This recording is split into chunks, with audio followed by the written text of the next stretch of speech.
Assalamualaikum warahmatullahi wabarakatuh.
حي على الفلاح.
إن الحمد لله نحمده ونستعينه ونستغفره ونعوذ بالله من شرور أنفسنا ومن سيئات أعمالنا من يهد الله فلا مضل له ومن يضلل فلا هادي له أشهد أن لا إله إلا الله وحده لا شريك له وأشهد أن محمدًا عبده ورسوله لا نبي بعده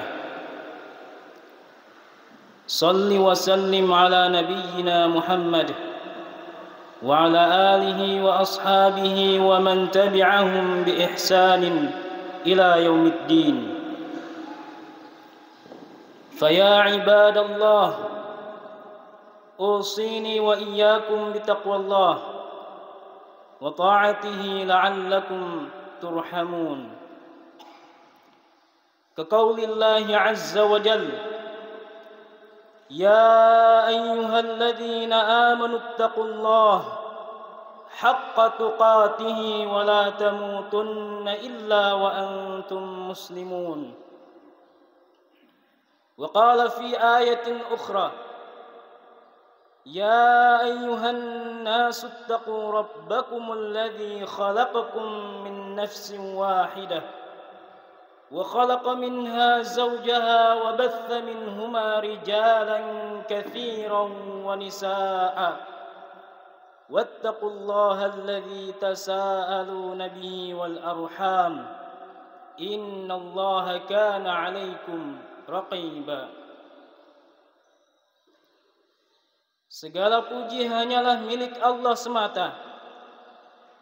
Hanya dengan karunia serta inayahnya kembali diperkenankannya bagi kita semua berjumpa dengan hari Jum'ah, hari di mana Allah memberikan banyak keutamaan di dalamnya, dan insyaallah akan diiringi pula dengan ibadah salat Jum'ah yang insyaallah akan kita laksanakan secara berjamaah.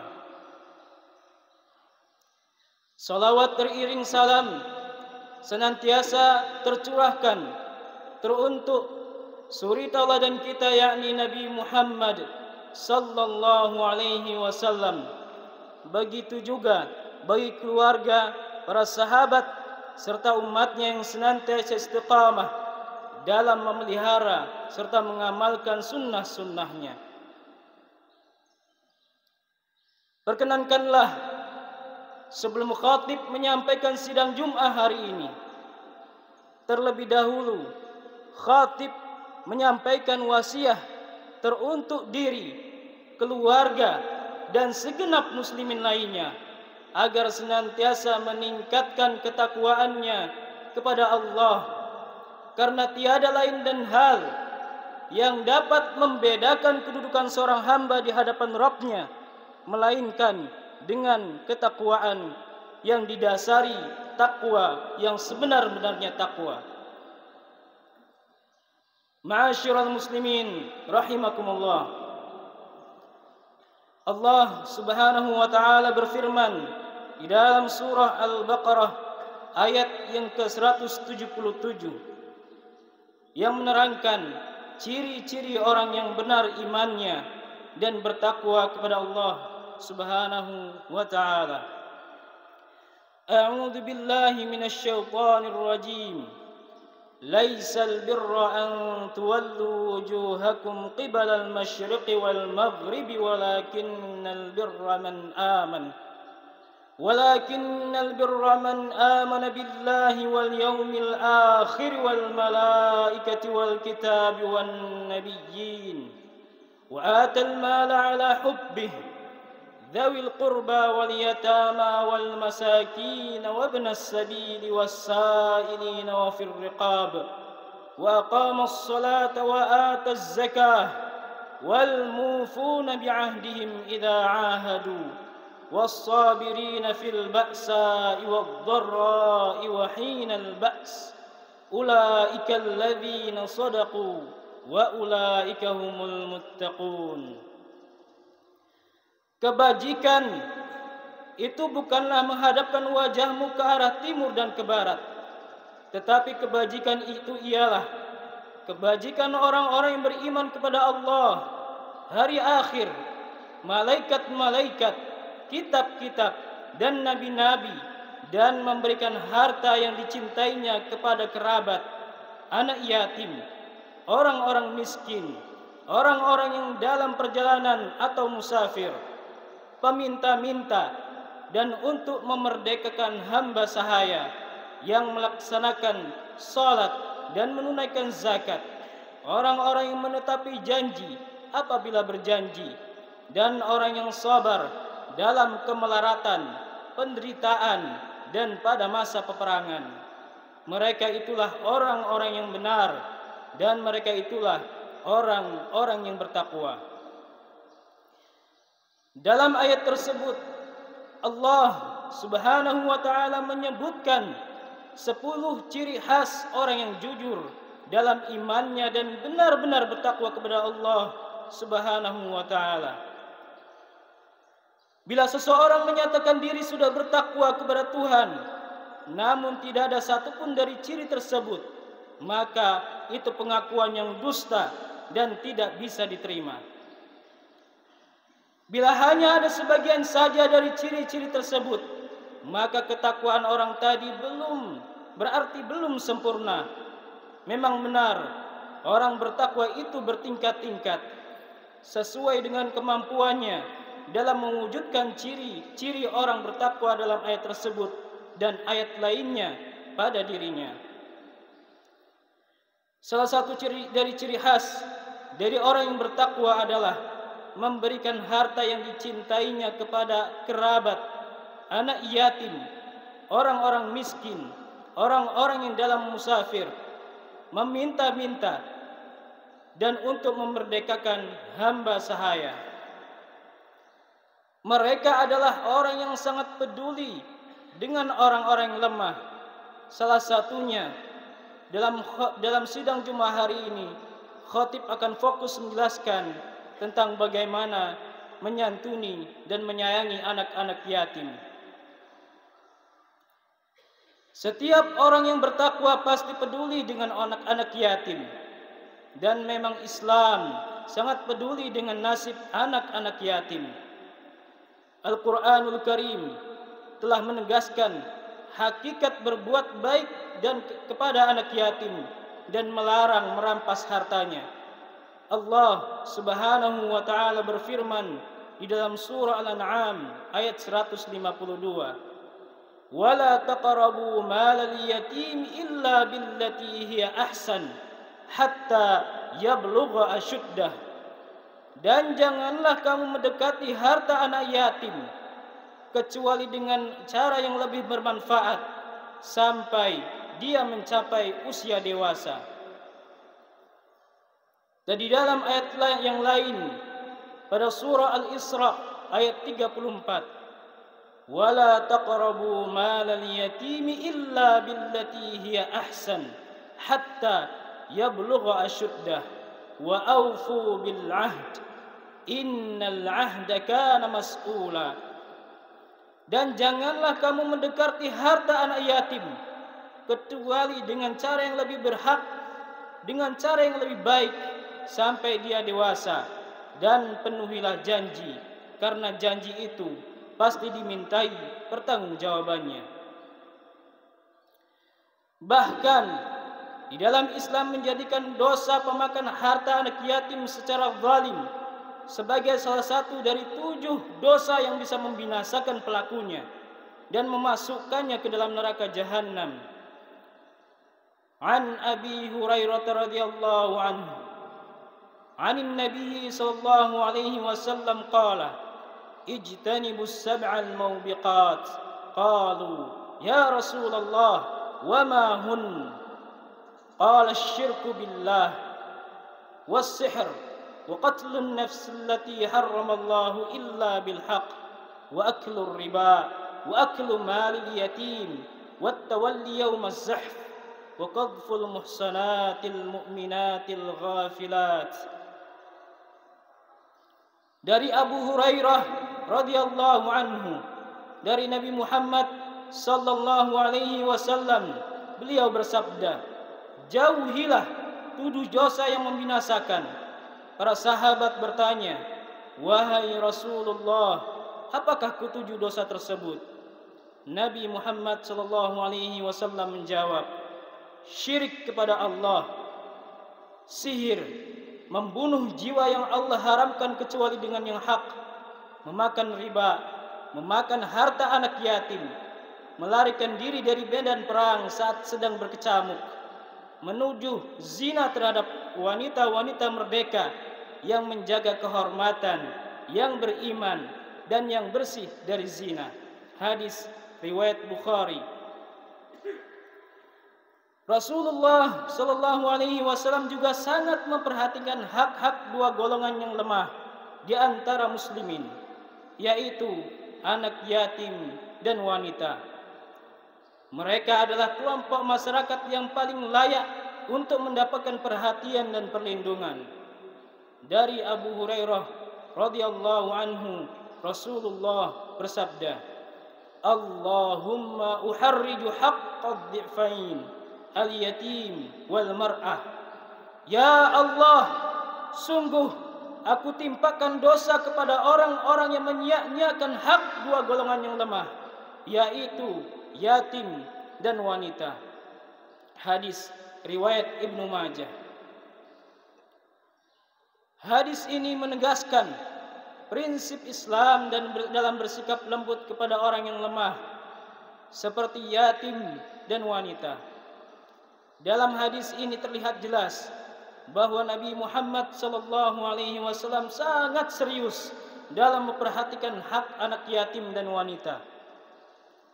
Karena keduanya tidak memiliki kedudukan dan kemampuan yang bisa memberikan perlindungan dan pembelaan kepadanya keduanya. Karena itu Nabi Muhammad sallallahu alaihi wasallam menimpakan dosa, kesengsaraan dan penderitaan kepada orang yang merampas hak keduanya. Ma'asyiral muslimin rahimakumullah. Allah Subhanahu wa ta'ala memperingatkan kita semua dari melecehkan anak yatim dan menyakiti mereka dalam bentuk apapun.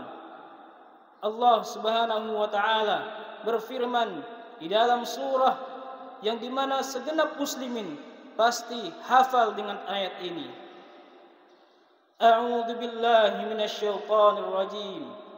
Ara'aital ladzi yukadzibu bid-din. Tahukah kamu orang yang mendustakan agama? Fadzalikal ladzi yad'ul yatim. Maka itulah orang-orang yang menghardik anak yatim.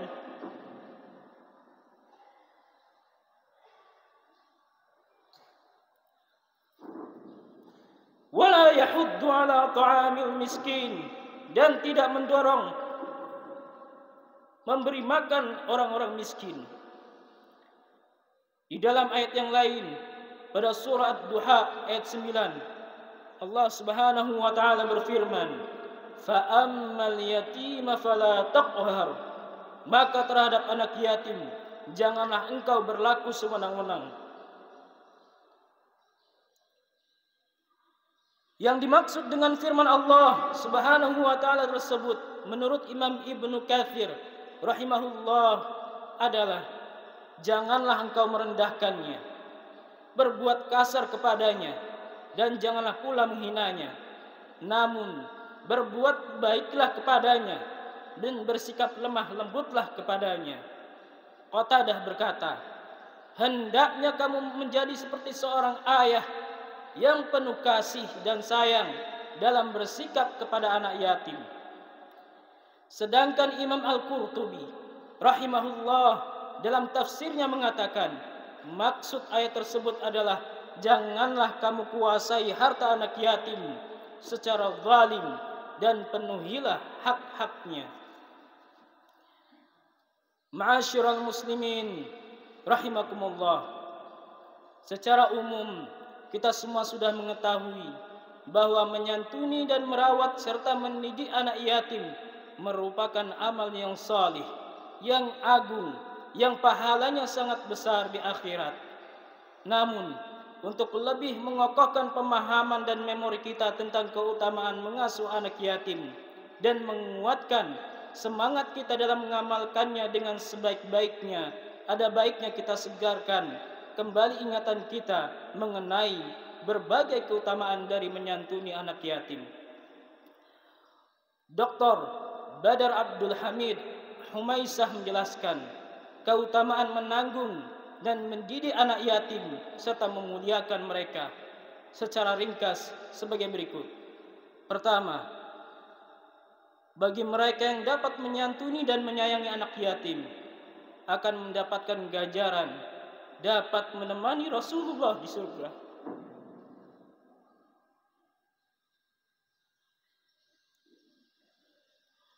Menemani Rasulullah di surga, dan cukuplah hal tersebut sebagai sebuah kemuliaan.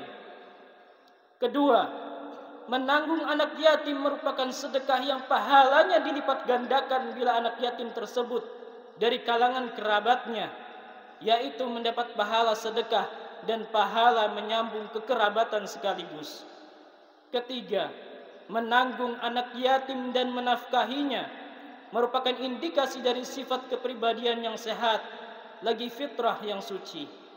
Keempat, menanggung anak yatim dan mengusap kepalanya serta menenangkan perasaannya akan melembutkan hati dan menghilangkan kerasnya hati.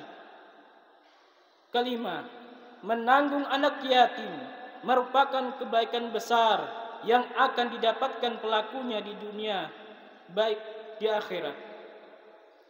Keenam, menanggung anak yatim berarti ikut serta dalam membangun masyarakat yang bersih, yang bebas dari kedengkian, kebencian, dan didominasi oleh semangat cinta dan kasih sayang.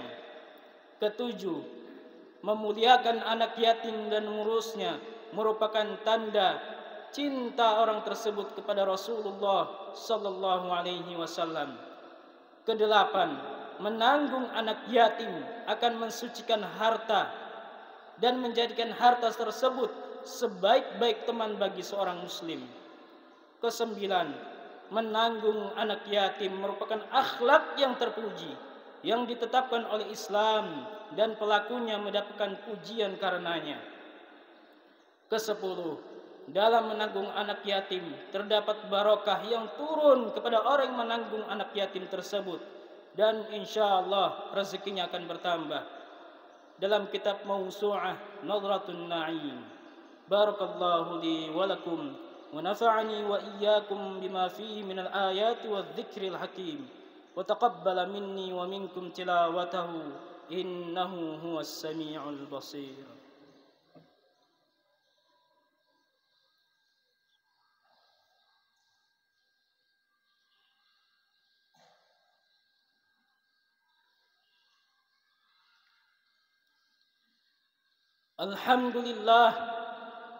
Alhamdulillahilladzi ja'alal jannata athwaban liman ata'ah walladzi ja'alan nara athwaban liman 'asah. Ashhadu an la ilaha illallah wahdahu la syarika lah wa ashhadu anna Muhammadan 'abduhu wa rasuluh la nabiyya ba'dah. Fatazawwadu fa inna khairaz zadi at-taqwa wattaqun ya ulil albab. Hadirin sidang Jum'ah yang sama-sama berharap ridha serta ampunan daripada Allah Subhanahu wa taala. Pada khutbah yang kedua ini kami sampaikan sebuah hikayah yang diriwayatkan oleh salah satu sahabat Rasulullah, yakni Anas bin Malik, yang memperlihatkan, menggambarkan betapa Rasulullah memiliki empati yang luar biasa, betapa Rasulullah memiliki perhatian yang sangat luar biasa, betapa Rasulullah memiliki kepedulian dan kasih sayang kepada anak-anak yatim. Dan insyaallah hikayah ini akan menambah cintanya kepada Rasulullah sallallahu alaihi wasallam.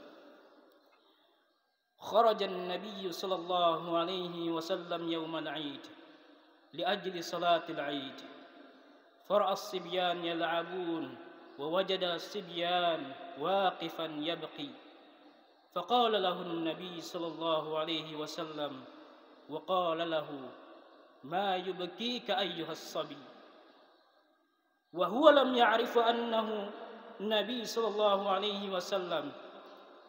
دعاني أيها الرجل، فإن أبي مات في أحد الغزوات مع رسول الله صلى الله عليه وسلم، وأمي تزوجت بغير أبي، فأخذ داري وأكل مالي، فصرت كما تراني عاريا جائعا حزينا ذليلا. فلما أتى يوم العيد رأيت الصبيان يلعبون فتشدد حزني فبكيت. فقال له النبي صلى الله عليه وسلم: أما ترضى أن أكون لك أبا وعائشة أما وفاطمة أختا وعلي عما والحسن والحسين إخوة؟ فقال له الصبي: أكيف لا أرضى يا رسول الله؟ فأخذه النبي صلى الله عليه وسلم وتوصل إلى داره فأقامه وألبسه لباس العيد. فخرج الصبي يلعب مع الصبيان، فقال له الصبيان: كنت واقفا بيننا الآن تبكي وما يضحكك؟ فقال لهم: كنت جائعا فشابعا، وكنت عاريا فكسيت، وكنت بغير أبي، فأصبح رسول الله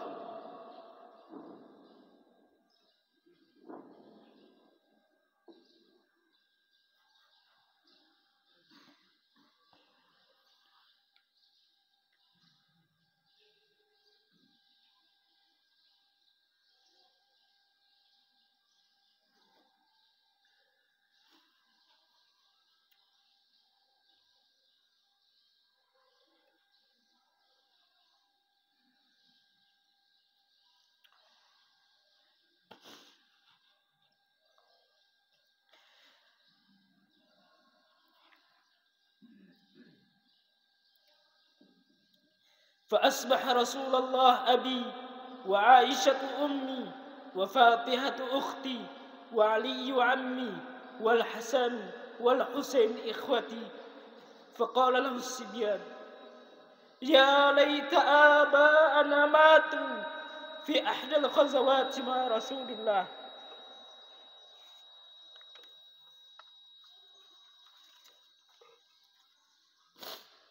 Di suatu hari raya Rasulullah Sallallahu Alaihi Wasallam keluar rumah untuk melaksanakan sholat Idul Fitri. Sementara anak-anak kecil tengah bermain riang gembira di jalanan. Tetapi tampak seorang anak kecil duduk menjauh berseberangan dengan mereka.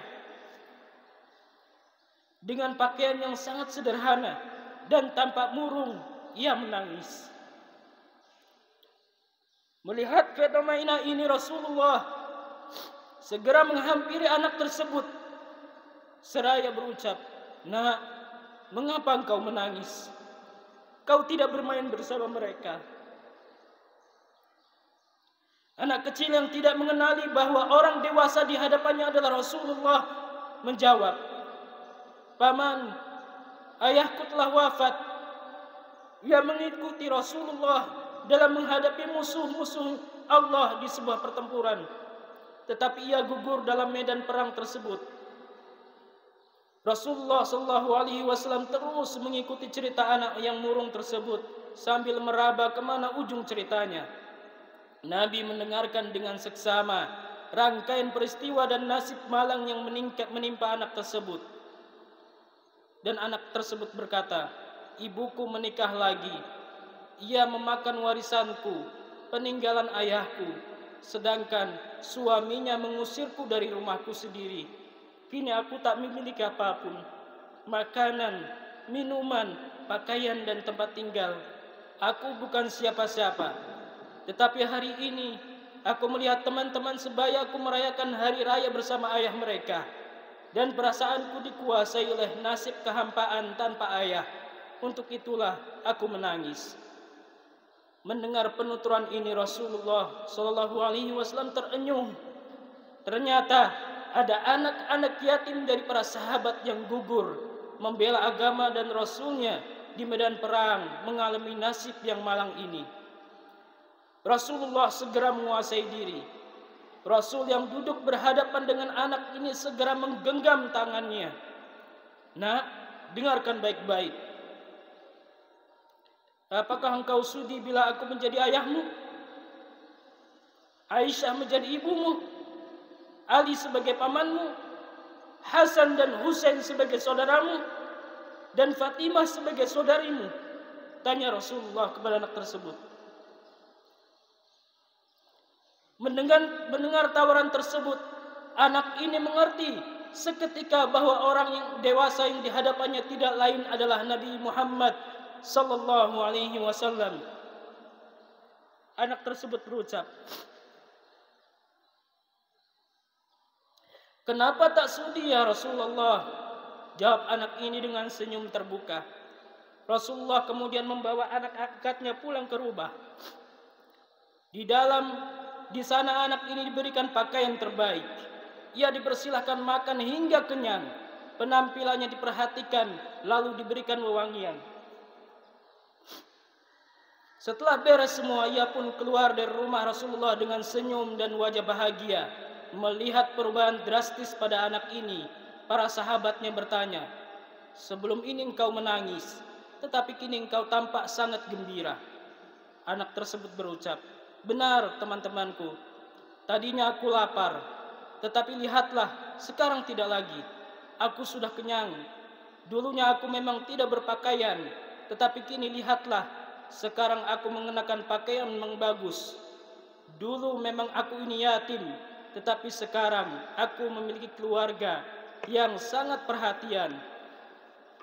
Rasulullah Sallallahu Alaihi Wasallam menjadi ayahku, Aisyah menjadi ibuku, Hasan dan Husain menjadi saudaraku, Ali pamanku, dan Fatimah adalah saudariku.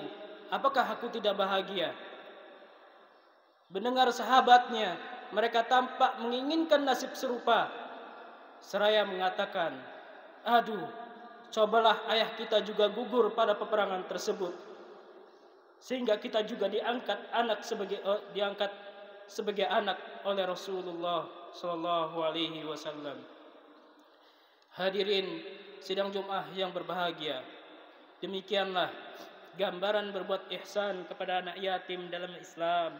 Semoga Allah Subhanahu wa taala mengkaruniakan kepada kita semua hidayah serta taufik agar kita mampu meneladani Rasulullah dalam berbuat ihsan kepada anak-anak yatim dengan sebaik-baiknya. Innallaha wa malaikatahu yusalluna 'alan nabi ya ayyuhalladzina amanu sallu 'alaihi wa sallimu taslima. Allahumma ighfir lil muslimin wal muslimat wal mu'minin wal mu'minat al ahya'i minhum wal amwat innaka sami'un qaribun mujibud da'wat. Allahumma a'izzal islam wal muslimin wansur ibadakal muwahhidin wansur ikhwanana al mujahidin wal mujahidat minas suhyuni wa syurakaihim. Allahumma shattit islamlahum wa farriq jam'ahum. Allahumma alqi fi qulubihim ar-ru'ba innaka ala kulli syai'in qadir. Allahumma ighfir lana wa liwalidayna warhamhuma kama rabbayana saghira. Allahumma ighfir lana wa liwalidayna warhamhuma kama rabbayana saghira. Allahumma rabbana hab lana min azwajina wa dhurriyyatina qurrata a'yun waj'alna lil muttaqina imama. Rabbana la tuzigh qulubana ba'da idh hadaytana wa hab lana min ladunka rahmah innaka antal wahhab. Rabbana atina fid dunya hasanah wa fil akhirati hasanah wa qina adzaban nar. Subhanaka rabbil izzati amma yasifun wa salamun 'alal mursalin walhamdulillahi rabbil alamin. Aqimus shalah. الله أكبر.